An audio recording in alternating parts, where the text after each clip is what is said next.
Annabelle never thought anyone was watching when she cleaned the executive suites at midnight in downtown San Francisco. The 52nd floor of the Infinity Tower was always empty after business hours. Just her cleaning cart, and the view of the Bay Bridge lights twinkling through the glass walls.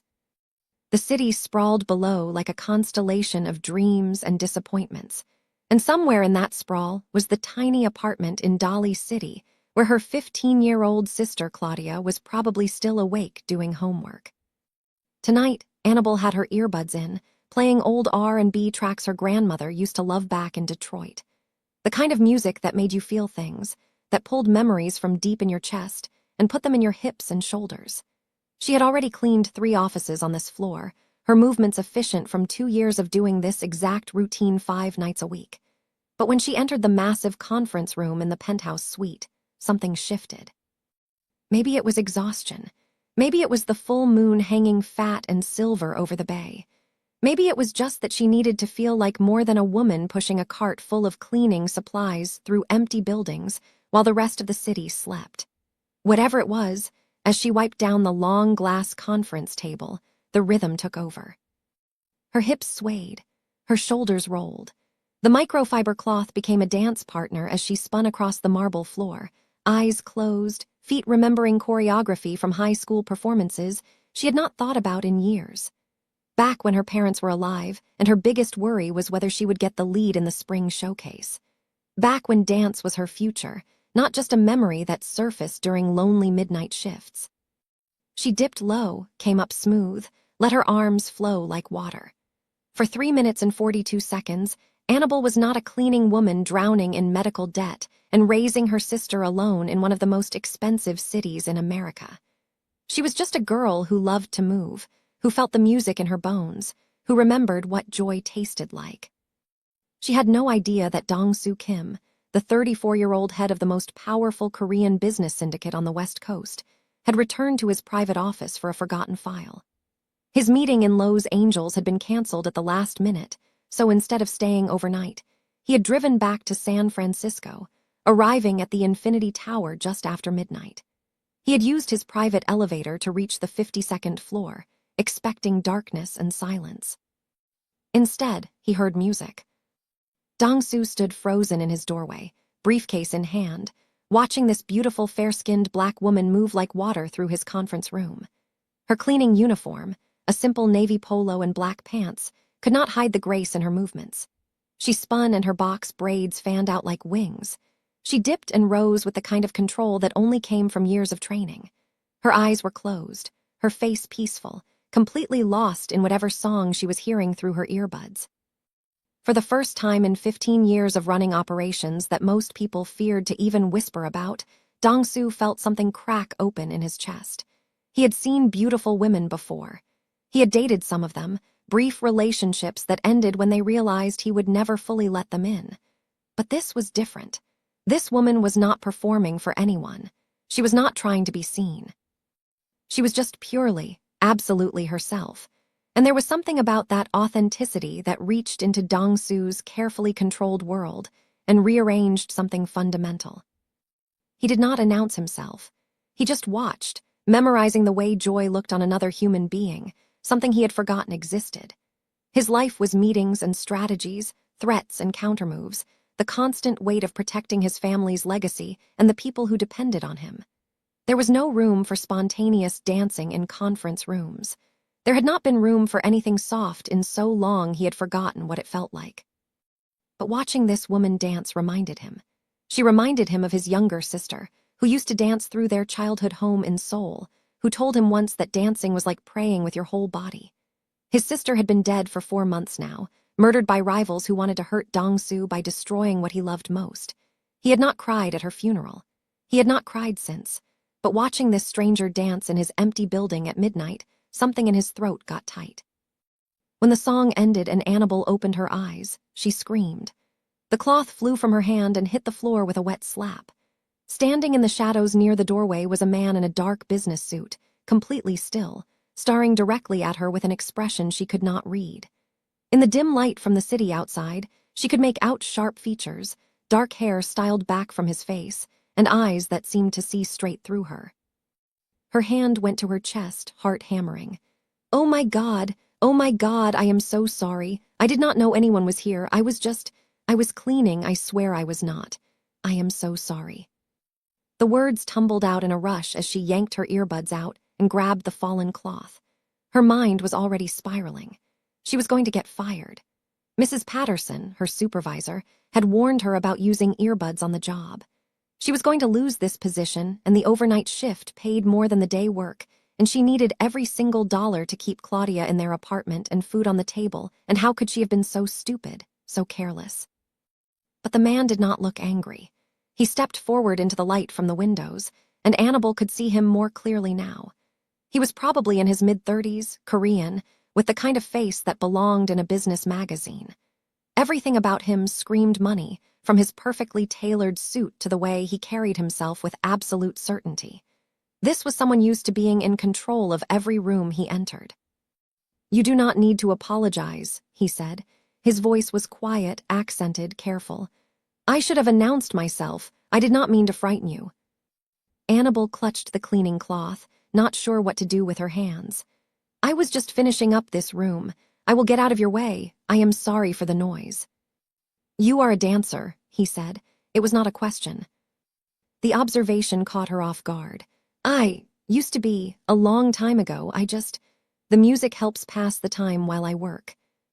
Dong-soo nodded slowly, his eyes never leaving her face. There was an intensity to his gaze that made Annabelle nervous, not because it felt threatening, but because it felt like he was actually seeing her. Most people looked through cleaning staff like they were part of the furniture. This man was looking at her like she mattered. "You are very good," he said. "Thank you." Annabelle shifted her weight, desperate to escape this surreal conversation. "I should really finish my rounds.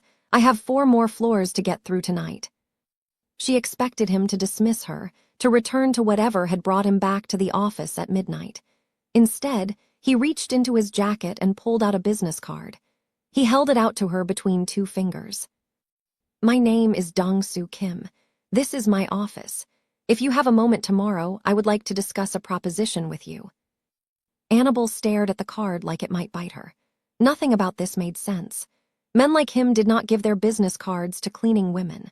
They definitely did not discuss propositions in empty offices at midnight. Every survival instinct she had developed in 26 years of life, and especially in the 3 years since her parents died, was screaming at her to refuse politely and get out. "What kind of proposition?" she asked carefully. "A job, different from this one. I will explain tomorrow if you call that number." He glanced at the name embroidered on her uniform polo. "Annabelle, is that correct?" Hearing her name in his mouth sent a strange shiver down her spine. "Yes, Annabelle Wright." "It is nice to meet you, Annabelle Wright. I hope you will call." He set the card down on the conference table she had been cleaning, nodded once with that same careful formality, and walked back into his office. The door closed softly behind him, leaving Annabelle alone in the conference room with a business card and a head full of questions. She picked up the card, heavy stock embossed lettering. Dong-soo Kim, Chief Executive Officer, Infinity Holdings, a phone number, an email address, nothing else. Annabelle tucked the card into her pocket, grabbed her cleaning cart, and left the 52nd floor faster than she had ever moved with a cart full of supplies. On the bus ride home to Dali City, squeezed between a man who smelled like cigarettes and a woman muttering to herself, Annabelle pulled out the card again. She had heard of Infinity Holdings. Everyone in San Francisco had. They owned property all over the Bay Area, had their name on buildings and developments from San Jose to Oakland. Powerful people. Connected people. The kind of people who did not usually notice someone like her. But he had noticed. He had watched her dance. And for some reason she could not explain, that felt more intimate than anything that had happened to her in years. Annabelle did not call the number. For 3 days, the business card sat on the tiny table in the kitchen of her apartment, staring at her while she made breakfast for Claudia, while she tried to sleep during the day before her night shifts, while she counted the money in her wallet and did the math that never quite added up. $3,000 a month from the cleaning company, minus rent, minus groceries, minus Claudia's school expenses, minus the minimum payments on the medical bills from their mother's final hospital stay, minus the utilities and the bus passes, and the 1,000 small costs of keeping 2 people alive in San Francisco. The math always came out the same, barely surviving, one unexpected expense away from catastrophe. On the 4th day, Claudia came home from school and found Annabelle staring at the card again. "What is that?" "Nothing, just something from work." Claudia dropped her backpack on the floor and opened the refrigerator, frowning at the sparse contents. They were 3 days from Annabelle's next paycheck, which meant 3 days of stretching what they had. Her sister grabbed an apple and bit into it, then nodded at the card. "Does not look like nothing. It looks fancy. Some guy at one of the buildings I clean gave me his card. Said he wanted to offer me a job." Claudia's eyes went wide. "What kind of job?" "I do not know. I have not called him." "Why not?" That was the question, was it not? Annabelle had been asking herself the same thing for 3 days. Why not call? What did she have to lose? But every time she picked up her phone, that voice in her head reminded her that men who handed out business cards at midnight usually wanted something that women like her could not afford to give. "Because it feels weird," Annabelle said finally. "Men like him do not just offer jobs to people like me." Claudia rolled her eyes with all the confidence of a 15-year-old who thought her older sister worried too much. "Maybe he really does have a job. Maybe it pays better than scrubbing toilets at midnight. You will not know unless you call." "I do not scrub toilets. I do office cleaning." "Same thing." Claudia finished her apple and tossed the core in the trash. "You should call. What is the worst that happens? He is a creep and you hang up. At least then you will know." After Claudia went to her room to do homework, Annabelle picked up the card again. She thought about the way Dong-soo Kim had looked at her, not like a man hunting for something to take, but like someone who had seen something that surprised him. She thought about the grace in his movements, the careful formality of his speech, the sadness she had glimpsed behind his eyes in that moment before he walked away. She thought about the number on the screen when their landlord had told them about the rent increase starting next month. $200 more. $200 she did not have. Annabelle called the number. He answered on the second ring. "This is Dong-soo Kim." "Hi, this is Annabelle. Annabelle Wright from the other night. You gave me your card." "Annabelle, yes, thank you for calling. Do you have time to meet today?" "I work tonight starting at 10. I could meet before that." "What about now? I can send a car to pick you up. Where are you located?" Annabelle hesitated. Giving her address to a stranger felt like crossing a line. But then again, she had already called him. She had already opened this door. "Dolly City, but I can take the bus. Just tell me where to meet you." There was a pause on the other end of the line. When Dong-soo spoke again, his voice was gentler. "Please allow me to send a car. It will be easier." Something in his tone made it feel less like a demand and more like a kindness. Annabelle gave him her address. 20 minutes later, a black sedan pulled up outside her apartment building, so clean and new it looked out of place among the beat-up Hondas and aging Toyotas that filled the parking lot. The driver, a middle-aged Korean man in a suit, got out and opened the back door for her without a word. Annabelle had never ridden in a car this nice. The leather seats were soft, the interior silent except for classical music playing quietly from hidden speakers. They drove back into San Francisco, through neighborhoods that got progressively wealthier, until they reached Atherton, a town Annabelle had only read about in articles about tech billionaires and venture capitalists. The average home price here was $8 million. The average. The car turned into a driveway that stretched for a quarter mile, lined with trees that looked like they had been professionally placed for maximum beauty. At the end of the driveway sat a house that made Annabelle's breath catch. It was modern and massive, all glass and clean lines, the kind of place that belonged in magazines about how the other half lived. The driver opened her door. Annabelle stepped out onto stone pavers, feeling completely out of place in her jeans and old sweater. Before she could spiral too far into her discomfort, the front door opened and Dong-soo appeared. He had traded his business suit for dark slacks and a simple white button-down, sleeves rolled to his elbows. Somehow, He looked even more intimidating in casual clothes. "Thank you for coming," he said, walking down the steps to meet her.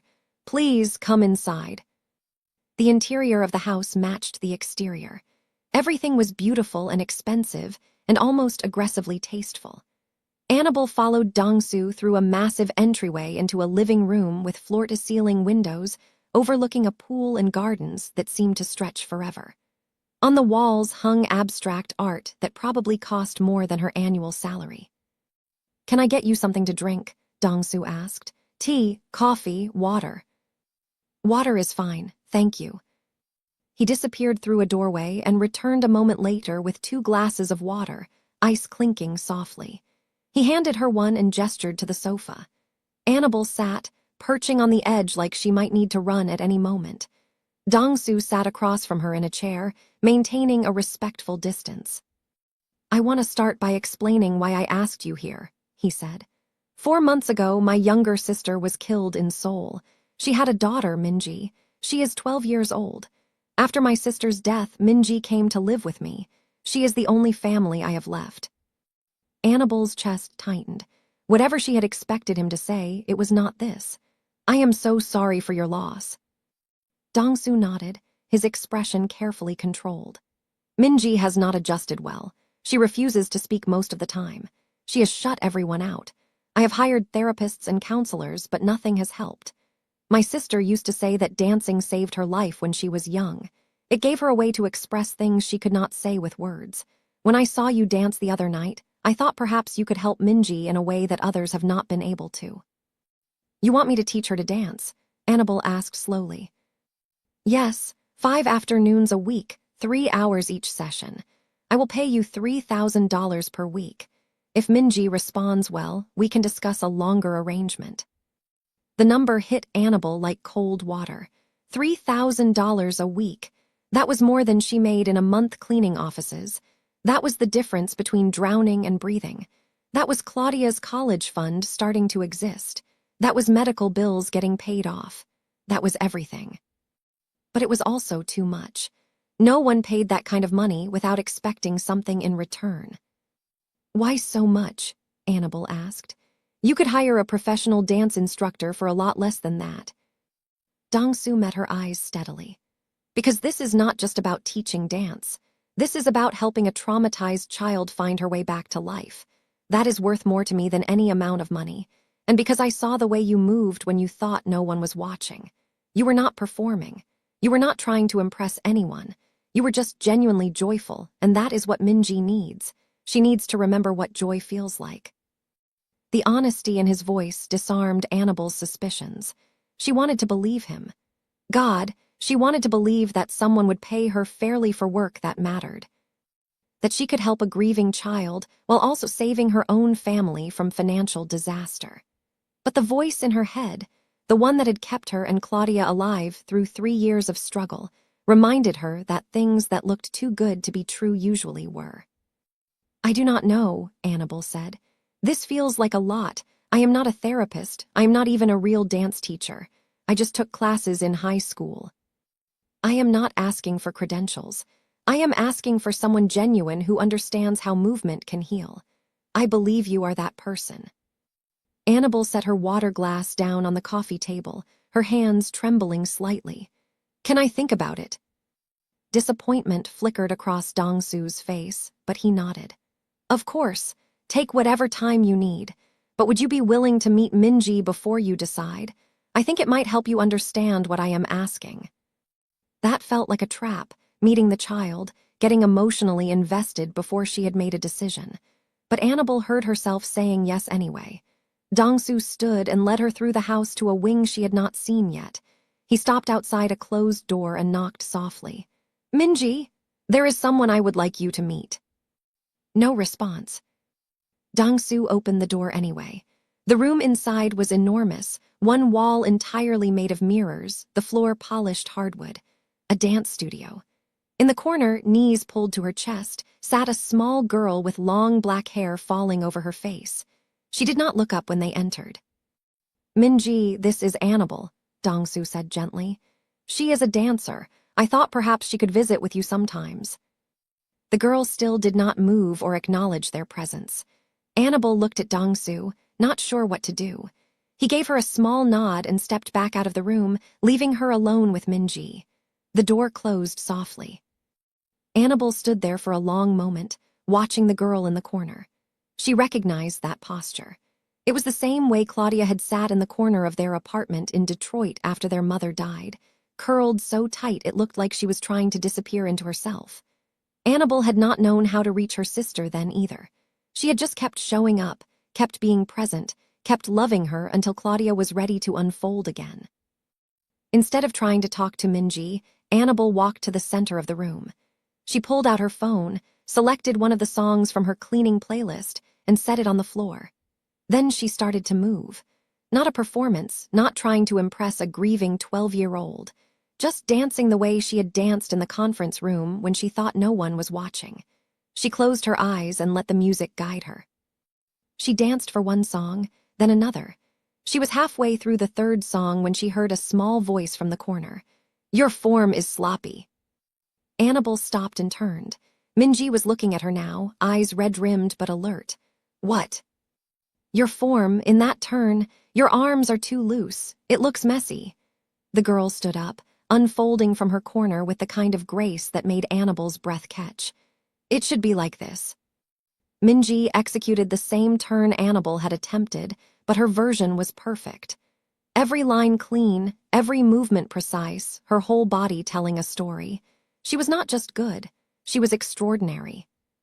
When the movement ended, Min-ji looked at Annabelle with something like defiance. "My mom taught me. She was a professional dancer before she had me." "She must have been amazing," Annabelle said softly. "You are beautiful when you move." Something in Min-ji's face crumpled. The defiance dissolved into raw grief. "She is dead. Someone killed her. I was in the car. I saw everything." The words hung in the air like smoke. Annabelle crossed the room and sat down on the floor, not crowding Min-ji but close enough to reach if the girl wanted to be reached. "I am so sorry. I lost my mom too a few years ago. It was different, she was sick, but the missing them part is probably the same." Min-ji stood very still, tears streaming down her face. "Does it ever stop hurting?" "No," Annabelle said honestly, "but it changes. It gets less sharp. And some days you can remember the good parts without it feeling like you are dying." "I do not want to remember anything. It hurts too much." "I know, but if you do not remember, they disappear twice. Once when they die, and again when you forget them." Min-ji made a sound that was half sob, half gasp, and then she collapsed. Annabelle caught her, this child who was a stranger but who carried the same grief Annabelle knew too well. She held Min-ji while she cried, great shaking sobs that seemed to come from somewhere deep and untouchable. The girl cried for her mother, for the life that had been stolen from her, for the fear and loneliness and rage of being 12 years old and having your whole world destroyed. When the sobs finally subsided into hiccups, Min-ji pulled back and wiped her face with her sleeve. "Sorry, I got your shirt wet." "Do not worry about it. Tears wash out." "Will you come back?" Min-ji asked, her voice very small. "To dance with me again?"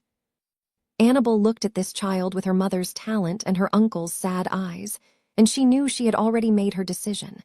"Yes, I will come back." From the doorway, Dong-soo watched Annabelle hold his niece, this stranger who had done in 30 minutes what he could not do in 3 months, and the crack in his chest widened into something that felt dangerously close to hope. The first official session happened 3 days later on a Wednesday afternoon. Annabelle took the bus to Atherton, still uncomfortable with the idea of Dong-soo sending a car for her every time. She arrived at the mansion at 3 in the afternoon, when the California sun was bright and warm and made the whole property look like something from a dream. Min-ji was waiting in the dance studio, wearing proper dance clothes this time, her hair pulled back in a tight bun. She looked so much like Dong-soo had described his sister that Annabelle's heart ached. The girl was stretching when Annabelle entered, her movements automatic and precise. "Hey," Annabelle said, "ready to work." Min-ji nodded without smiling, but her eyes were clearer than they had been during their first meeting. That felt like progress. For the next 3 hours, Annabelle led Min-ji through basic exercises, relearning the foundation that the girl already knew but had abandoned in her grief. It was clear within the first 15 minutes that Minji had extensive training. Her muscle memory was impeccable, her understanding of technique far beyond what Annabelle had expected. But there was no joy in her movements. Everything was technically perfect and emotionally hollow, like watching a robot perform choreography. Annabelle had seen this before, in herself, in those first months after her parents died, when she tried to keep dancing, but found that all the feeling had leaked out of her body. Halfway through the session, Annabelle stopped the music. "Minji, can I ask you something?" The girl lowered her arms from fifth position. "Okay. Why did you love dancing? Before everything happened, what made it special for you?" Minji was quiet for a long moment. "My mom said dancing was like speaking a language that everyone could understand, even if they did not know the words. She said when you dance, you tell the truth with your whole body and you cannot lie." "That is beautiful. Do you still believe that?" "I do not know what I believe anymore." Annabelle sat down on the studio floor and patted the space next to her. Minji hesitated, then sat down too, crossing her legs. They sat in silence for a moment, just breathing, the afternoon light streaming through the windows and painting everything gold. "After my parents died, I could not dance for almost a year," Annabelle said. "Every time I tried, it felt wrong, like I did not deserve to feel good about anything when they were gone. Does that sound familiar?" Minji nodded, her eyes filling with tears. "Every time I dance, I think about my mom, and it hurts too much. What if we danced for them instead of without them?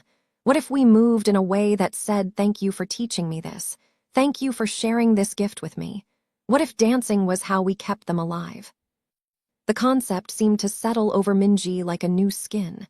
She wiped her eyes and stood up, extending her hand to Annabelle. "Can we try?" They danced for another hour, but this time Annabelle encouraged Minji to let the emotion in, to remember her mother while she moved, to let the grief and love and anger flow through her body instead of holding it all locked away. At first, Minji was tentative, scared to feel too much. But as the music swelled and Annabelle danced beside her, the girl began to open up. What emerged was breathtaking. Minji moved with a raw intensity that made Annabelle want to cry. Every gesture was infused with meaning, every turn a declaration. This was not just technical excellence. This was art. This was a 12-year-old girl screaming and weeping and loving through movement, telling the story of her mother and her loss and her survival. When the music ended, both of them were breathing hard, sweat dampening their clothes. Minji looked at Annabelle with wide eyes. "I felt her. When I was dancing, I felt my mom with me." "She is always with you," Annabelle said, "especially when you dance." The door to the studio opened, and Dong-soo appeared, carrying a tray with tea and fruit. He had started doing this, bringing them refreshments during their sessions, lingering to watch for a few minutes before disappearing again. But today, his eyes were shining in a way Annabelle had not seen before. "You two were incredible," he said, setting the tray down on a small table near the mirrors. "Minji, I have not seen you dance like that since before." He did not finish the sentence, but he did not need to. Minji ran to him and threw her arms around his waist. Dong-soo held his niece, one hand cupping the back of her head, and over her shoulder, he looked at Annabelle with an expression that made her stomach flip. It was gratitude and wonder and something else, something warmer and more dangerous. That became the pattern. 5 afternoons a week, Annabelle took the bus to Atherton and spent 3 hours with Minji in the dance studio. The girl blossomed under the attention, slowly returning to herself. She started talking more, smiling occasionally, even laughing during their warm-up exercises when Annabelle told stories about the ridiculous things she had seen while cleaning office buildings at night. And Dong-soo was always there, orbiting their sessions like a moon around a planet. He brought them food and drinks. He watched from the doorway, his expression softening when Minji executed a difficult combination. He asked Annabelle about her day, about her sister, about her life before this strange arrangement brought her into his world. The conversations started short and professional, but they grew longer and more personal. Annabelle learned that Dong-soo had taken over his family business at 22 when his father had a stroke. That he had spent the last 12 years building something he could be proud of, trying to move away from the gray areas his family had historically operated in. That his sister had been his best friend, and her death had broken something in him he was not sure could be fixed. In return, Annabelle told him about growing up in Detroit, about her parents who worked 2 jobs each to keep their family afloat, about the car accident that killed them both when Annabelle was 23 and suddenly responsible for a 12-year-old sister. About moving to San Francisco because she thought a new city might hurt less than staying in the place where everything reminded her of what she had lost. One evening, about 6 weeks into their arrangement, Dong-soo asked if she would stay for dinner. Just the 3 of them, he said. Something like a family. Annabelle knew she should say no. The boundaries between employer and employee had already gotten fuzzy, and dinner felt like crossing a line they could not uncross. But Min-ji grabbed her hand with hope shining in her eyes, and Annabelle found herself saying yes anyway. They ate Korean barbecue at the massive dining table that could seat 20, but tonight held only 3. Dong-soo cooked at the table, grilling meat and vegetables with practiced ease, while Min-ji told Annabelle about her school in Seoul, about her friends she missed, about the dance academy where her mother had trained.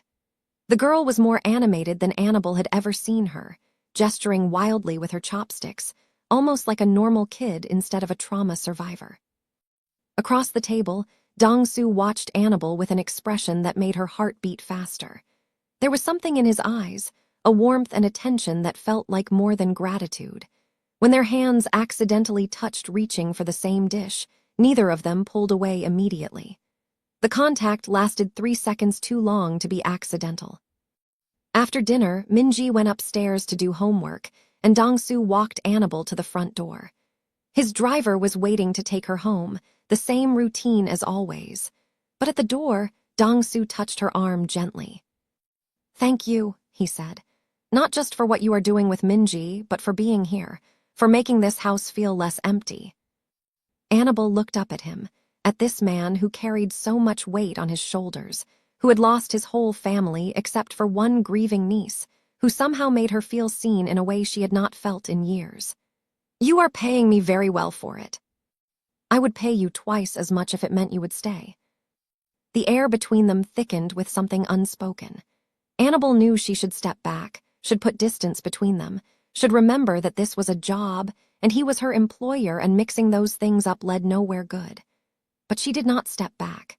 She stayed exactly where she was, close enough to feel the warmth coming off his body, close enough to see the way his pupils dilated when he looked at her. "I should go," she said, but she did not move. "Yes," Dong-soo agreed, but he did not move either. They stood there for a moment that stretched too long, balanced on the edge of something neither of them was ready to name. Finally, Annabelle forced herself to step back.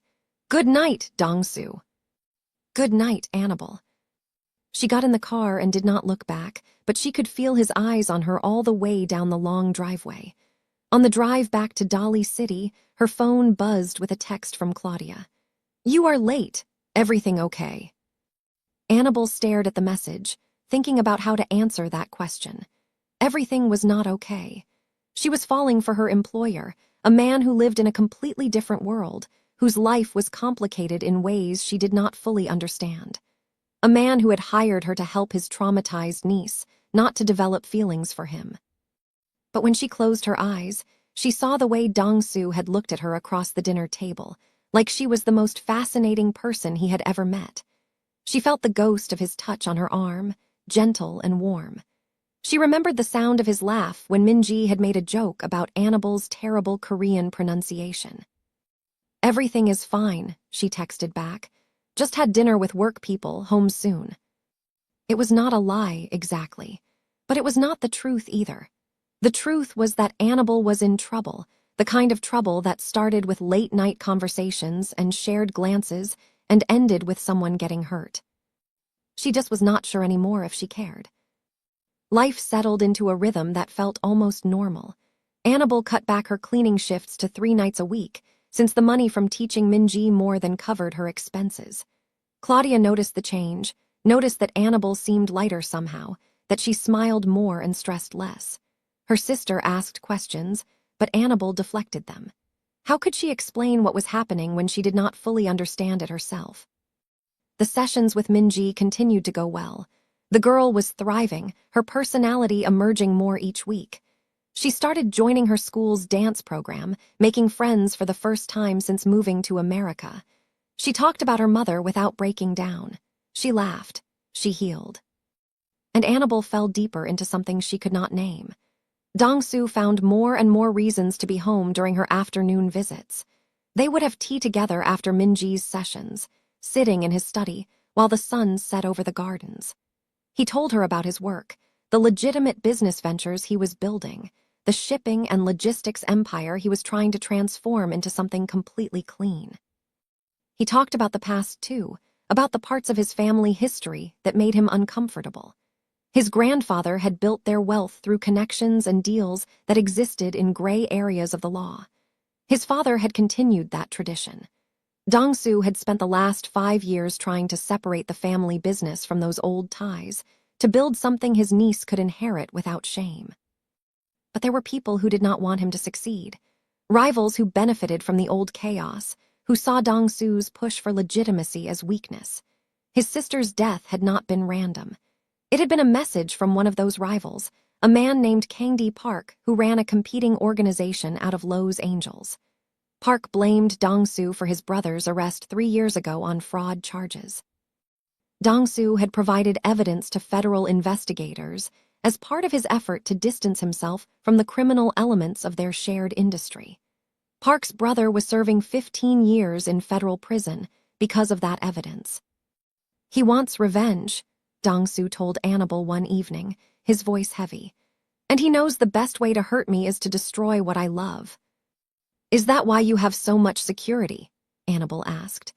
She had noticed the men in dark suits who patrolled the property, the cameras everywhere, the way Dong-soo's driver always checked under the car before they got in.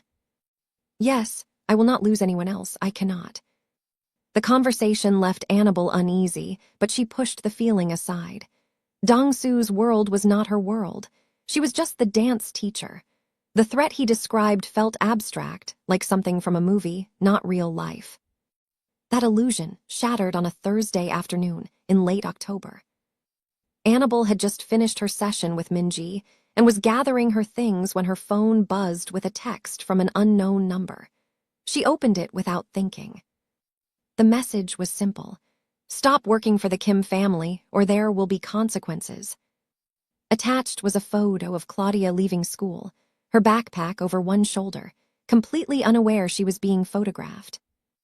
Annabelle's blood turned to ice. Her hands shook so badly she almost dropped the phone. Minji was still in the studio, cooling down from their session, chattering about a dance competition her school was planning. Annabelle forced herself to stay calm, to not scare the girl, but inside she was screaming.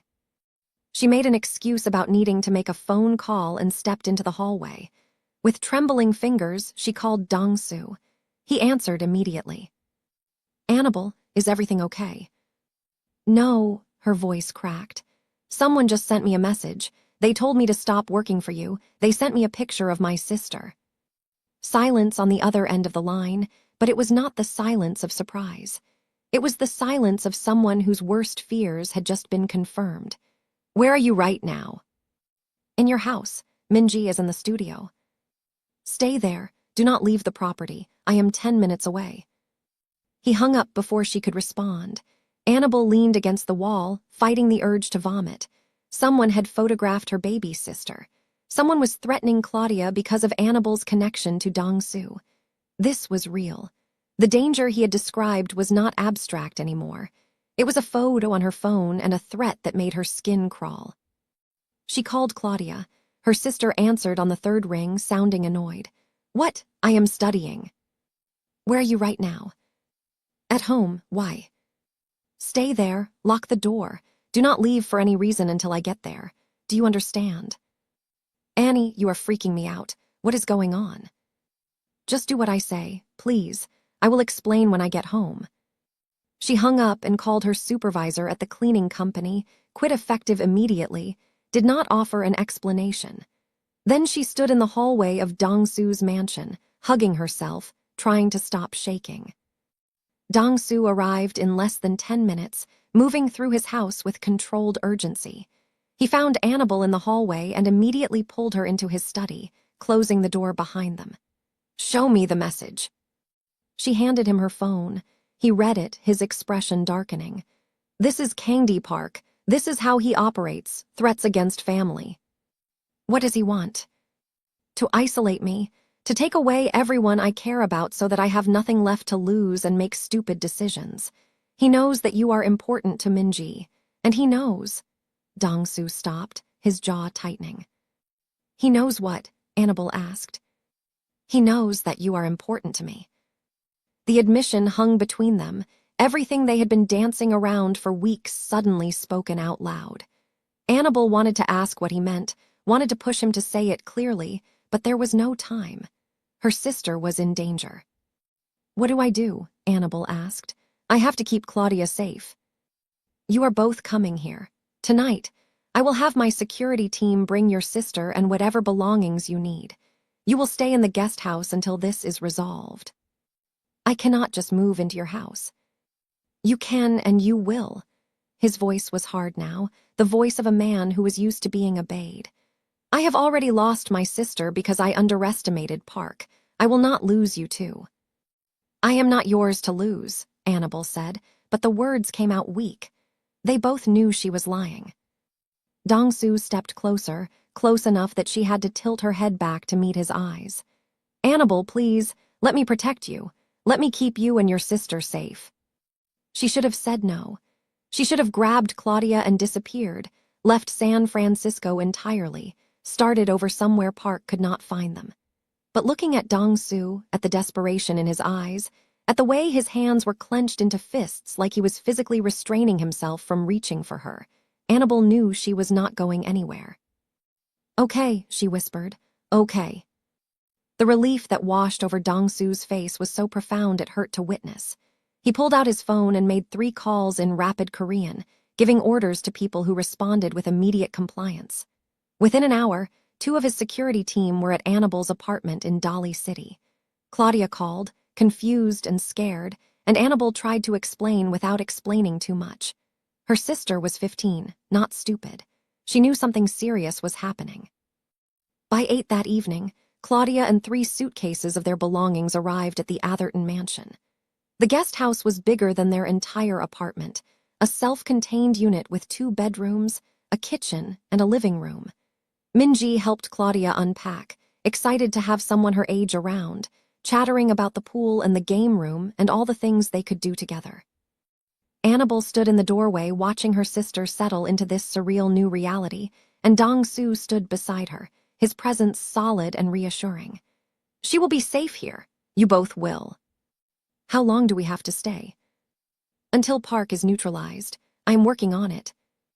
"What does that mean?" Dong-soo looked at her with eyes that held secrets and strategies she could not fully comprehend. "It means I am going to end this. Permanently. He came after my family. He threatened you. He made this personal, and I am going to make sure he regrets it." The coldness in his voice should have scared her. Instead, it made her feel safe. This was a man who protected what was his with absolute conviction, and somehow, without either of them planning it, Annabelle had become his to protect. That night, after Claudia fell asleep in her new bedroom and Minji was settled in the main house, Annabelle stood in the guest house living room staring out at the illuminated gardens. She heard the door open behind her, knew without turning that it was Dong-soo. "You should rest," he said softly. "It has been a long day." "I cannot stop thinking about that photo of Claudia, about what could have happened if I had not gotten that warning." Dong-soo crossed the room to stand beside her. "Nothing will happen to her. I have security on her 24 hours a day now. No one will get close enough to even take another photograph." "You cannot promise that." "Yes, I can." He turned to face her fully. "Annabelle, I know this is not the life you signed up for. You came here to teach my niece to dance, and instead you are hiding in my guest house because my enemies want to use you against me. You have every right to be angry. You have every right to blame me for putting you in this position." "I do not blame you," Annabelle said, and she realized it was true. She did not blame him for the violence of his world, for the enemies he had inherited, for the danger that came with his name. "I just wish." "What do you wish?" She turned to meet his eyes, and the intensity there took her breath away. "I wish we had met differently. In a world where you were just a man and I was just a woman, and this could be simple." "It is simple," Dong-su said, stepping closer. "I am falling in love with you. That part is the simplest thing in my life right now." The words landed like an earthquake, rearranging everything Annabelle thought she understood about their relationship. She opened her mouth to respond, but before she could form words, Dong-su was kissing her. His hands cupped her face gently, his lips warm and certain against hers, and Annabelle forgot every reason this was a bad idea. She kissed him back, her hands fisting in his shirt, pulling him closer. He tasted like the tea they had shared that afternoon, familiar and perfect. When they finally broke apart, both breathing hard, Dong-su rested his forehead against hers. "I will keep you safe," he whispered. "Whatever it takes, I promise you." Annabelle wanted to believe him. Standing in his arms, feeling the solid warmth of his body against hers, she almost could. But somewhere in the back of her mind, a voice whispered that some promises were impossible to keep, no matter how much you meant them. Living in the guest house felt like existing in a beautiful bubble that could pop at any moment. Annabelle and Claudia fell into a routine. Claudia was driven to school by Dong-su's security team each morning and picked up each afternoon. She thought it was excessive and embarrassing, but she also understood that it was not negotiable. Minji and Claudia became fast friends despite the age difference, bonding over music and dance, and the shared experience of having their lives turned upside down by circumstances beyond their control. Annabelle continued teaching Minji, but now the sessions happened in the safety of the estate with guards patrolling the perimeter. The normalcy of their dance work felt surreal against the backdrop of the threat hanging over them. But it also felt necessary, like creating pockets of beauty and joy was an act of resistance against the people who wanted to destroy them. And then there was Dong-su.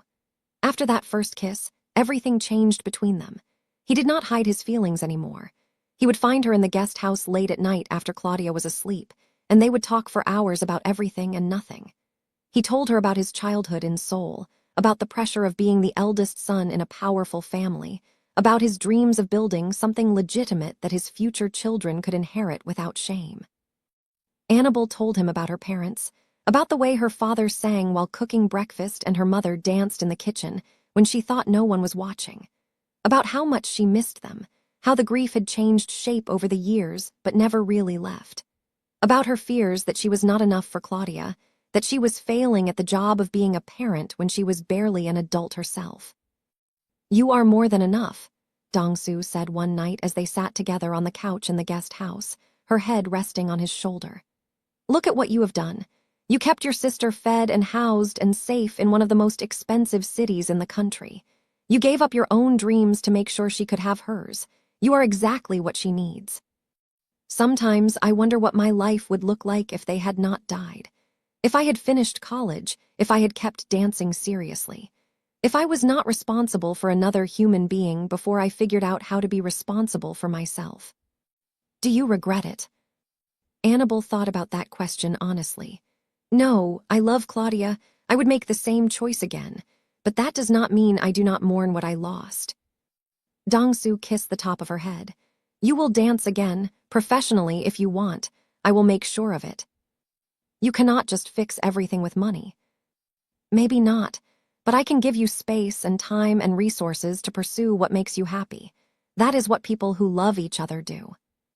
The casual way he said it, like loving her was just a fact of his existence now, made Annabelle's chest tight. She turned to look at him. "You really love me." "Yes, I tried not to. This would all be simpler if I could keep you at a professional distance. But watching you dance that first night broke something open in me, and then you helped Minji when no one else could, and then you smiled at me over dinner and I knew I was lost. So yes, Annabelle, right? I love you. Completely and probably foolishly, but I do." She kissed him then, a kiss that started soft and turned desperate, both of them trying to prove through touch what words could not fully capture. When they finally broke apart, Annabelle whispered against his lips. I love you too. I do not know when it happened, but I do. The joy on Dong-su's face made him look 10 years younger. He pulled her back in for another kiss, and they stayed tangled together on the couch until nearly dawn, learning the geography of each other's bodies, whispering promises and hopes into the quiet. But the bubble could not last forever. 2 weeks into their stay at the estate, the threats escalated. Someone vandalized the entrance gate, spray painting a message in Korean that made Dong-su's security team tense. He would not tell Annabelle what it said, just that Park was getting bolder. The attempts at intimidation became more frequent. Suspicious cars would park outside the property. Threatening messages came through encrypted channels. Dong-su's business associates started backing away from deals, citing concerns about instability. Annabelle watched the man she loved carry the weight of this war, watched it etch new lines into his face. He barely slept, spending most nights in his office making calls and reviewing security footage. She tried to help, but there was nothing she could do against an enemy she could not see or understand. Then came the day that changed everything. Annabelle was in the main house helping Minji prepare for a dance showcase at her school when Dong-su's head of security, a stern man named Mr. Cho, came to find them. His face was grim. We need to move you to the safe room, now. What happened? Annabelle asked, her heart already racing. Someone breached the outer perimeter. We do not know how many or if they are armed. It is probably a scare tactic, but we are not taking chances. Minji grabbed Annabelle's hand, her eyes wide with fear. Claudia appeared from the game room where she had been watching TV, already picking up on the tension. Mr. Cho led all 3 of them through the house to a section Annabelle had never seen, a reinforced room in the basement with its own air supply and communication systems. Stay here until I come back for you, Mr. Cho said. Do not open this door for anyone but me or Mr. Kim. The heavy door closed, and Annabelle heard locks engaging. She pulled both girls close, trying to project calm she did not feel. It is going to be okay. This is just a precaution. This is because of Uncle's business, is it not? Minji said quietly. Because of the people who killed my mom. Claudia looked at Annabelle with betrayal in her eyes. You said we were safe here. You said nothing would happen. I know. I thought we would be. They sat in that safe room for 3 hours. Annabelle tried to distract the girls with word games and stories, but fear hung thick in the air. Every sound from above made them jump. Annabelle kept checking her phone, but there was no signal in the basement. They were completely cut off. Finally, the locks disengaged and the door opened. Dong-su stood there, a cut above his eyebrow that was already bruising, his shirt torn. But he was alive and whole, and that was all that mattered. Annabelle ran to him, and he caught her, holding her tight. It is over. They are gone. Everyone is safe. What happened? Park's men tried to breach the property. My security stopped them. No one was seriously hurt, but this cannot continue. He is getting bolder. Next time he might succeed. That night, after the girls were finally asleep, and Annabelle had checked on them 3 times to reassure herself they were okay, she found Dong-su in his office. He was on the phone speaking rapid Korean, his voice hard and cold. When he saw her in the doorway, he ended the call. You should be resting, he said. So should you. When is the last time you slept? Sleep is not a priority right now. Annabelle crossed the room and took the phone from his hand, setting it on the desk. Then she cupped his face, forcing him to look at her. You cannot protect us if you collapse from exhaustion. You are human, Dong-su. You have limits. My limits do not matter. Keeping you safe matters. Keeping Minji and your sister safe matters. Nothing else. We cannot live like this, Annabelle said softly. Hiding in safe rooms, jumping at every sound. This is not sustainable. Something has to change. I know. He leaned into her touch, closing his eyes. I am working on it. I promise you this will end soon. How? When he opened his eyes, there was something dangerous in them, something that reminded Annabelle that Dong-su came from a world where problems were solved through means she did not want to think about. By making sure Kangdi Park can never threaten anyone I love again. The certainty in his voice should have comforted her. Instead, it made her afraid, not of Dong-soo, but of what he might have to become to keep them safe. She had fallen in love with the man who brought tea to dance rehearsals and helped his niece with homework. But there was another side to him, the side that had built and maintained an empire in a dangerous world. She was seeing that side now, and it scared her how easily he wore it. "Do not become like them," she whispered. "Do not let them turn you into something you are not." "I am already something you do not fully know," Dong-soo said. "I have done things I am not proud of to protect my family and my business. I am not a good man, AMBW. I am just a man who is trying to be better. But if being better means losing you, then I will choose being what I need to be to keep you alive." She kissed him then, tasting desperation and determination on his lips. "I do not need you to be good. I just need you to be you. The man who loves his niece enough to hire a stranger to teach her to dance. The man who noticed me when everyone else looked through me. That is who I love. Do not lose that person in this war." "I will try," he promised. But they both knew that in war, good intentions did not always survive contact with reality. The attack on the estate changed everything. Dong-soo's security was doubled, the property turned into a fortress. But the real change was internal. Dong-soo became harder, colder, spending every waking hour strategizing how to end the threat from Park. AMBW watched the man she loved disappear into the warrior his world required him to be, and she did not know how to bring him back. Minji sensed the shift too. Her uncle was present but distant, his mind always elsewhere. The girl threw herself into dance with renewed intensity, using movement to process the fear of living under siege. Claudia adapted with the resilience of teenagers, making the best of their surreal situation, but AMBW saw the strain in her sister's eyes. 3 weeks after the breach, Dong-soo called a meeting with his inner circle in his home office. AMBW was not invited, but she could hear the raised voices from where she sat in the guest house. An argument in Korean, sharp and heated. When Dong-soo finally came to find her that evening, he looked exhausted. "What happened?" she asked. "We have a problem. Someone in my organization has been feeding information to Park.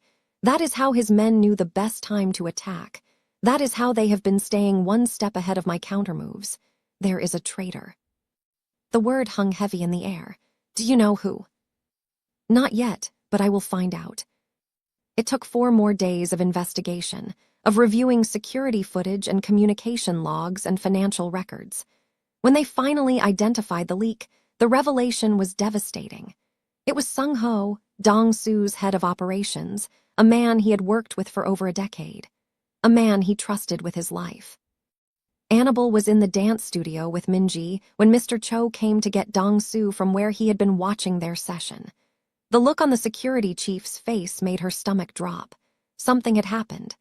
Dong-soo followed Mr. Cho out, and 20 minutes later, AMBW heard shouting from the main house. She left Minji practicing and went to investigate. In Dong-soo's office, she found chaos. Sung-ho was there, flanked by security guards, his face pale and defiant.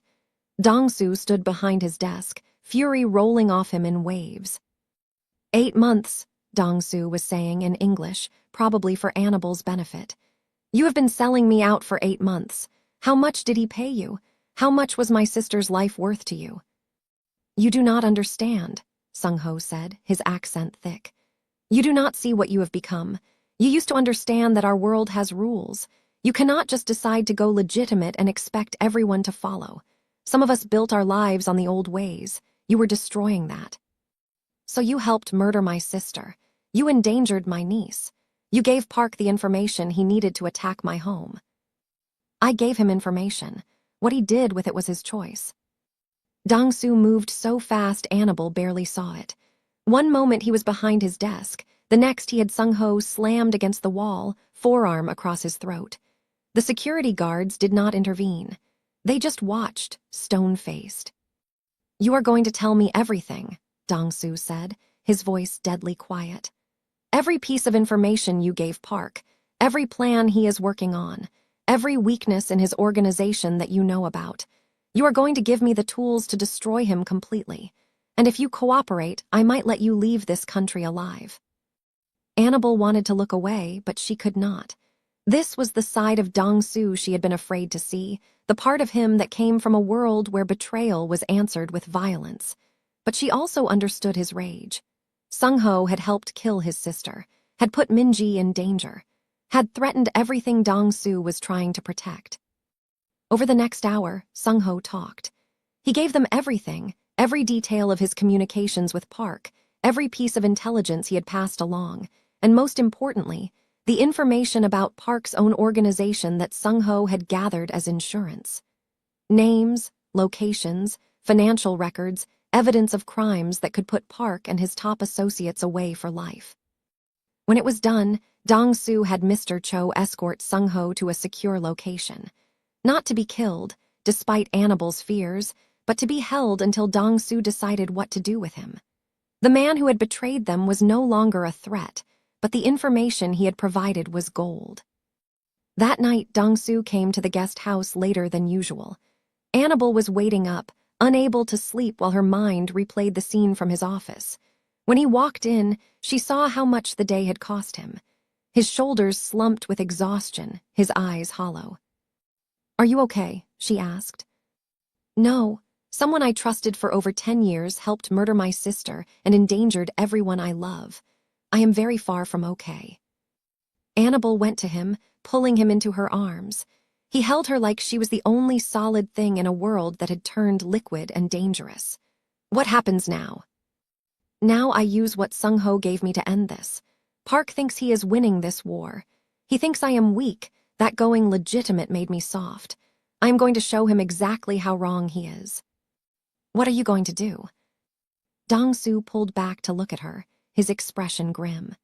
"I am going to Los Angeles. I am going to meet with federal investigators who have been building a case against Park for years. I am going to give them everything Sung-ho told us, plus information from my own sources. And I am going to make sure Kangdi Park spends the rest of his life in a federal prison, just like his brother." "Is that safe, going to LA, meeting with federal agents?" "Probably not, but it is the only way to end this without more bloodshed. I could handle Park the old way, but that would just perpetuate the cycle. I want out of that world, Annabelle. I want to build something clean. This is how I do it. I cooperate with law enforcement, I take down the people who will not let me leave, and I prove that I am serious about change." It made sense strategically, but the thought of Dong-su walking into Park's territory made Annabelle's skin crawl. "Let me come with you." "Absolutely not. I need you here where you are safe. I need you with Min-ji and Claudia. I need to know that if something goes wrong, you will take care of my niece." "Nothing is going to go wrong." "I hope not, but hope is not a strategy. Promise me, Annabelle. Promise me that if something happens to me, you will stay in Min-ji's life. She needs you. She loves you." Tears burned Annabelle's eyes. "Do not talk like that. You are coming back." "Promise me anyway." "Fine, I promise. But you are coming back. You are not allowed to make me love you and then disappear." Dong-su cupped her face in his hands, his thumbs brushing away the tears that had started to fall. "I love you. If I have not said it enough, I am saying it now. You walked into my building at midnight and reminded me what beauty looked like. You brought joy back into my niece's life. You made me believe I could be more than what my family history said I had to be. You are everything good that has happened to me in the last year, and I will fight with everything I have to come back to you." They made love that night with a tenderness edged with desperation, both of them trying to memorize the feel of each other's skin, the sound of each other's breathing. Afterward, Annabelle lay in Dong-su's arms and watched the sky outside the window slowly lighten from black to gray to pink. She did not sleep. She just held him and prayed to a God she was not sure she believed in anymore that he would keep his promise to come back. When Dong-su left for Los Angeles the next morning, Annabelle stood in the driveway and watched his car disappear down the long drive. Min-ji stood beside her, silent and scared. Claudia was on Annabelle's other side, holding her hand. "He will be okay, right?" Min-ji asked. "Yes," Annabelle said, putting every ounce of certainty she did not feel into that single word. "He will be okay," he promised. But as the days stretched into a week with only brief, cryptic text messages from Dong-su saying he was fine, Annabelle's certainty began to crumble. She kept teaching Min-ji, kept going through the motions of normal life, but inside she was screaming. She had let herself love someone, had let herself believe in something good, and now that person was in danger and there was nothing she could do to help him. On the 8th day, Dong-su's phone went dark. No messages, no calls. When Annabelle tried to reach him, it went straight to voicemail. Mr. Cho assured her this was normal, that Dong-su was probably in deep negotiations with federal agents and could not risk communication. But the look in the security chief's eyes said he was worried too. Annabelle tried to keep it together for the girls, but Min-ji was not fooled. "Something is wrong. I can feel it. Just like before my mom died. I knew something was wrong then too."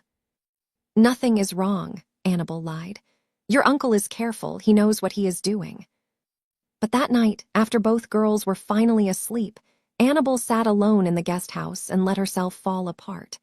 She cried for the uncertainty, for the fear, for the life she had stumbled into that seemed determined to take away everyone she loved.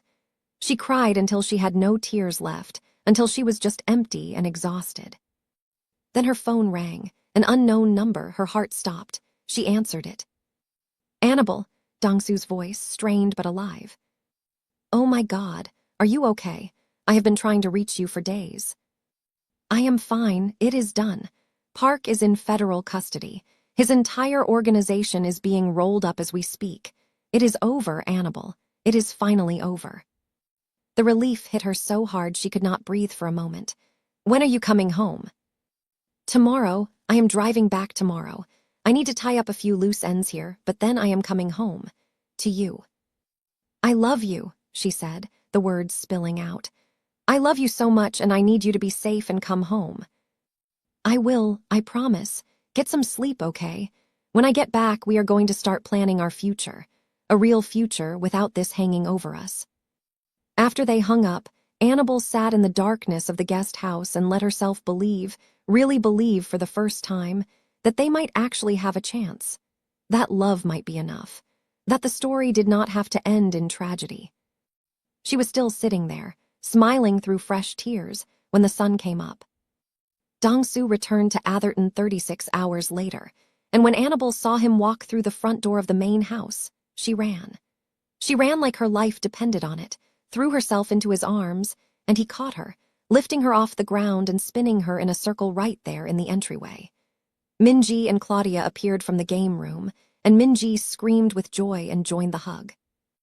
Even Claudia, who had been trying to maintain teenage coolness throughout this whole ordeal, grinned and admitted it was good to have him back. That evening, after the initial excitement died down and the girls were occupied, Dong-su sat down with Annabelle in his study and told her everything.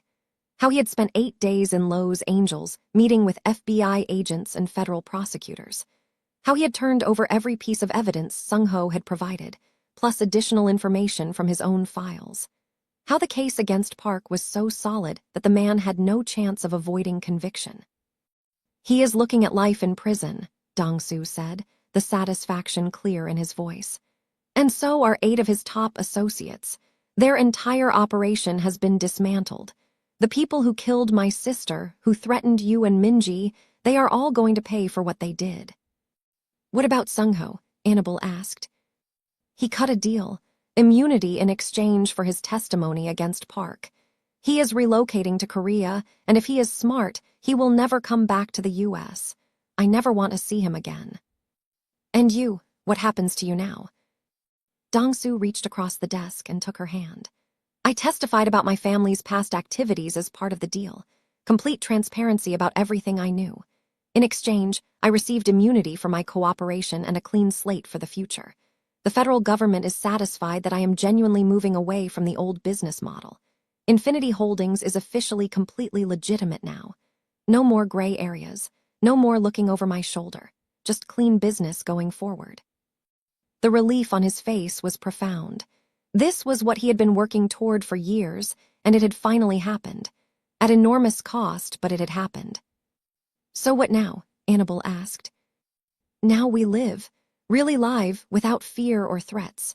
Now I keep the promise I made to myself to build something my niece can be proud of. And now I ask you if you will stay in my life permanently, not as an employee, but as someone I love who I hope loves me back." Annabelle smiled through tears that seemed to come so easily these days. I already told you I love you. What exactly are you asking me? I am asking if you will stay here in this house with me and Minji.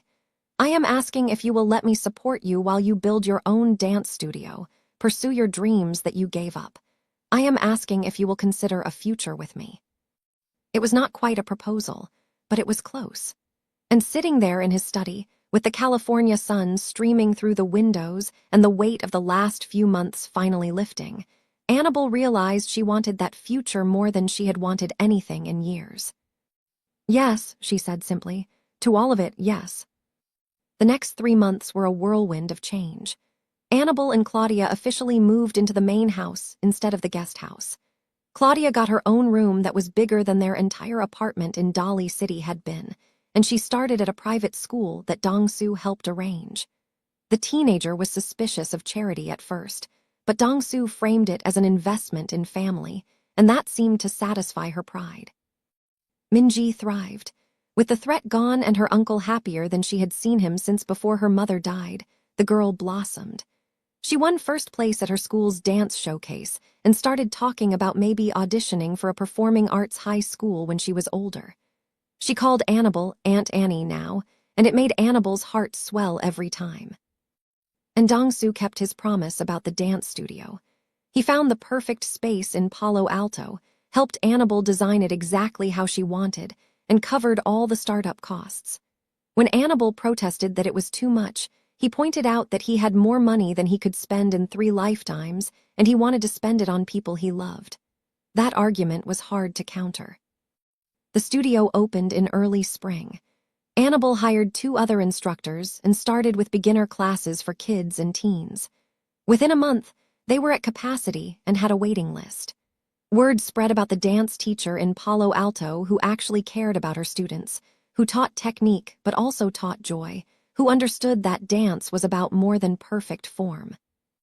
Minji became Annabelle's assistant instructor for the younger kids' classes, and watching her work with children half her age was like watching her mother's legacy continue.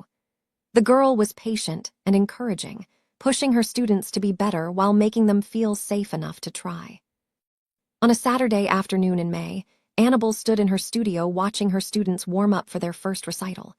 The space was full of parents and siblings, energy and excitement buzzing in the air. Claudia was in the audience, sitting next to Minji, both of them holding programs and whispering to each other.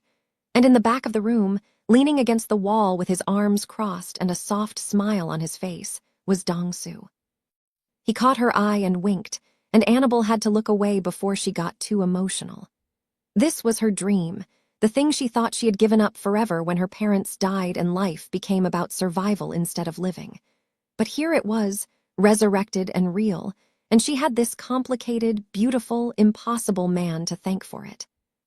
After the recital, after all the students and parents had left and the studio was quiet, Dong-soo helped Annabelle clean up. It was domestic and normal, the kind of thing couples did together, and Annabelle loved it. They worked in comfortable silence, folding chairs and sweeping the floor, until everything was back in order. "You were amazing today," Dong-soo said. "Watching you teach, seeing how much those kids love you, I am so proud of what you have built here. I could not have built it without you. You would have found a way eventually. I just helped speed up the timeline." Annabelle set down the broom she had been using and crossed the studio to where Dong-soo stood. "Can I ask you something?" "Anything." "Do you remember the first night you saw me dance? In your conference room at midnight?" Dong-soo's expression softened. "I remember everything about that night. You were wearing your cleaning uniform and you had your hair in braids and you moved like you were the only person in the world who mattered. You were completely yourself, free and joyful and alive. I fell in love with you in that moment. I just did not know it yet. I was so embarrassed when I realized someone was watching." "I know. You screamed and dropped your cleaning cloth. It was adorable." Annabelle laughed, remembering the panic she had felt. If someone had told me that night that the man watching me from the shadows would become the love of my life, I would have thought they were insane. Same. I did not think I had room in my life for love. I was too busy trying to fix my family's legacy and protect Minji. but you showed up and rearranged everything. Do you regret it, any of it? Dong-soo pulled her close, his arms wrapping around her waist. I regret that loving me put you in danger. I regret that you and Claudia had to live in fear for months. But I do not regret falling in love with you. I would make the same choice every single time. Annabelle rested her head against his chest, listening to his heartbeat. I love you. I know I say it all the time now, but I want to make sure you know. I know, and I love you, so much that it scares me sometimes. I spent so many years keeping people at a distance, not letting anyone get too close. But you walked right past all my defenses like they did not exist. You and your dancing and your genuine heart and your ability to bring joy back into Minji's life. You destroyed me in the best possible way. They stood there in the empty studio, holding each other while the last light of the day faded outside the windows. Annabelle thought about everything that had brought them to this moment. The late-night cleaning shifts, the business card she almost did not call, the threats and danger that could have destroyed them. The love that somehow survived all of it. What are you thinking about? Dong-soo asked. That I used to clean office buildings at midnight, and now I own a dance studio in one of the richest cities in America. That my sister is thriving in a good school. That I get to teach kids the thing I love most. That I am standing in the arms of a man who loves me exactly as I am. That sometimes life surprises you in the most impossible ways. The best impossible ways, Dong-soo agreed. He pulled back slightly to look at her, his expression turning serious. I need to tell you something. I have been waiting for the right moment, and I think this might be it. Annabelle's heart started beating faster. Okay. Dong-soo reached into his pocket and pulled out a small velvet box. Annabelle stopped breathing. I know we have only been together for a few months. I know that technically we should probably wait longer. But I also know that I do not want to spend another day without you being sure of how serious I am about our future together. He opened the box. Inside was a ring with a diamond that caught the studio lights and threw tiny rainbows across the walls. It was beautiful and elegant and absolutely perfect. Annabelle Wright, will you marry me? Will you be my wife and Minji's aunt and the person I build my life with? Will you dance with me, not just in studios but through everything life throws at us? Annabelle was crying happy tears that she did not bother trying to hide. Yes, yes, absolutely yes. Dong-soo slid the ring onto her finger and it fit perfectly. Then he kissed her, soft and sweet and full of promise. When they finally broke apart, both of them were smiling so wide it hurt. We should go tell the girls, Annabelle said. We should. They are going to lose their minds. Minji has been asking me when I was going to propose for the last month. She knew. She helped me pick the ring, and Claudia knew too. I asked her permission before I asked you. I wanted to make sure she was okay with this. The fact that he had thought to ask her sister, that he understood Claudia's opinion mattered to Annabelle, made her love him even more. What did she say? She said that you have been happier in the last few months than she has seen you since your parents died. She said I better not mess this up, or she would make my life miserable. And then she hugged me and said she would be happy to call me her brother-in-law. They drove back to Atherton together, Annabelle's hand resting on Dong-soo's thigh, her ring catching the light every time a car passed going the opposite direction. When they pulled into the driveway, Minji and Claudia were waiting on the front steps, clearly having been watching for them. The moment Annabelle got out of the car, both girls started screaming, let me see the ring." Annabelle held out her hand and the girls crowded around, admiring the diamond and jumping up and down with excitement. Minji threw her arms around Annabelle's waist. "You are going to be my real aunt now. This is the best day ever." Claudia hugged Dong-soo, which surprised him enough that he stood frozen for a second before hugging her back. "Welcome to the family," Claudia said. "Try to keep up. Annie and I can be a lot." "I am learning that," Dong-soo said with a laugh, "and I would not want it any other way." They went inside and ordered pizza and spent the evening planning. Minji wanted to help design Annabelle's dress. Claudia wanted to make sure she got to give a speech at the wedding. Dong-soo just wanted it to happen as soon as possible, which made Annabelle laugh because she had expected him to want some big elaborate event. I do not need elaborate, he said. I just need you. Everything else is extra. They got married 3 months later in the gardens behind the Atherton house. It was small and intimate, just close friends and family, exactly what both of them wanted. Minji and Claudia were both bridesmaids, wearing matching lavender dresses and crying through the entire ceremony. Mr. Cho walked Annabelle down the aisle since her father was not there to do it, and the gruff security chief was so honored he could barely speak. Dong-soo cried when he saw Annabelle in her dress, and she cried when she saw him waiting for her at the altar in his perfectly tailored suit. They said their vows in front of everyone they loved, promising to honor and cherish each other, to build a life based on trust and joy, and the kind of love that survived impossible odds. When the officiant pronounced them married and told Dong-soo he could kiss his bride, the kiss they shared was sweet and deep, and full of everything they had survived to get to this moment. The small crowd cheered, and Minji and Claudia threw flower petals, and somewhere in the warm California afternoon, Annabelle felt her parents' presence like a blessing. The reception was in the same gardens, with food and music and dancing. Annabelle and Dong-soo had their first dance to an old R&B song, the same one that had been playing the night he first saw her dance in his conference room. As they swayed together under string lights that made everything look magical, Dong-soo whispered in her ear, "I love you, Mrs. Kim. Thank you for dancing into my life." "I love you too. Thank you for watching." They danced until the stars came out, surrounded by the people they loved, building the beginning of a story that had started with a cleaning cloth and a midnight dance, and turned into something neither of them could have predicted. A story about finding love in the most unlikely places, about survival and hope, and the courage to build something new from the ashes of what came before. Annabelle stood in the wings of a small theater in San Francisco, watching Minji take the stage for her first solo performance. The girl was 14 now, taller and more confident, ready to audition for the performing arts high school she had been dreaming about. She had chosen to perform a piece she and Annabelle had choreographed together, a dance about loss and healing and finding joy again. As the music started and Minji began to move, Annabelle felt Dong-soo's hand slip into hers. He had taken time off work to be here, would not have missed it for anything. They watched together as Minji told her story through movement, every gesture infused with the emotion and technique she had worked so hard to develop. When the dance ended and Minji took her bow, the small audience erupted in applause. Annabelle was crying again, proud tears this time, watching this girl who had been so broken a year and a half ago stand tall and confident on stage.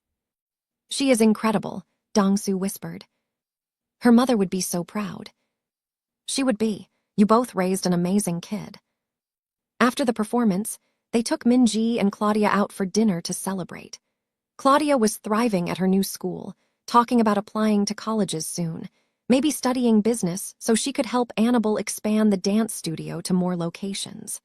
The girl who had been so lost and angry after their parents died had found her footing, had bloomed in the stability and love of their new life. Over pasta and breadsticks, the four of them laughed and talked about everything and nothing. They were a family, unconventional but real, built from loss and love and the determination to create something beautiful from pain. That night, after they got home and the girls went upstairs to their rooms, Annabelle and Dong-soo sat in the living room watching the lights of the bay through the floor-to-ceiling windows. Annabelle was curled against his side, his arm around her shoulders, both of them content in the quiet. "I have been thinking," Dong-soo said. "About what?" "About how that first night I came back to my office for a forgotten file. If my meeting had not been canceled, if I had stayed in LA, I would have missed seeing you dance. We would have never met. Our whole lives would be completely different." Annabelle tilted her head to look up at him. "Do you believe in fate, that we were supposed to meet?" "I do not know about fate, but I believe in chance and choice. Chance brought me back to that building at the exact moment you were dancing. Choice made me stay and watch instead of walking away. Choice made you call the number on my card. Choice made us fight for each other when things got dangerous. Maybe that is better than fate. Maybe choosing each other every day matters more than destiny." "I like that," Annabelle said. "I choose you. Every single day I choose you." "And I choose you. My beautiful wife who dances like joy itself and who brought light back into my family's life." They sat in comfortable silence for a while longer, watching the city lights flicker in the distance. Somewhere out there were people cleaning office buildings at midnight, working multiple jobs to keep their families afloat, surviving instead of living. Annabelle had been one of those people. She understood that struggle in her bones. That was why she had started offering free classes at her studio for kids whose families could not afford the tuition. That was why she made sure to hire instructors who understood that dance was not just about technique, but about healing and expression and finding your voice when words were not enough. She was building something that mattered, with a man who supported her unconditionally, in a life she had never imagined possible. And every day, she remembered that midnight dance in an empty conference room, the moment everything changed, the beginning of a love story that had survived threats and danger and the weight of impossible circumstances. "What are you thinking about?" Dongsu asked, sensing her mind had wandered. "That I used to think love was something that happened to other people, that I was too busy surviving to have space for it in my life. But then you saw me dance when I thought no one was watching, and everything changed. For both of us, you changed everything for both of us." Annabelle thought about the journey that had brought them here, the late-night cleaning shifts and the business card she almost threw away, the first time she met Minji and held her while she cried, the threats and fear, and the moment she realized she loved Dongsu too much to walk away even when staying was dangerous, the proposal in her dance studio, and the wedding in the gardens, and this life they were building together one day at a time.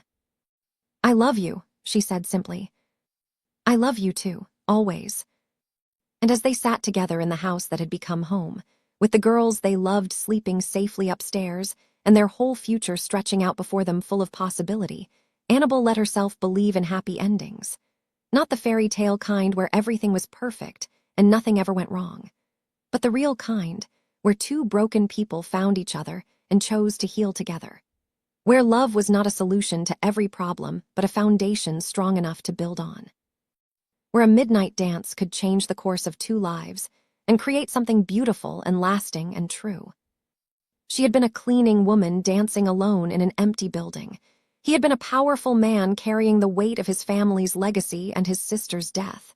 Together, they had become something neither of them could have been alone. A partnership, a love story, a family. And it all started with one man watching one woman dance and finding the courage to step out of the shadows and into the light.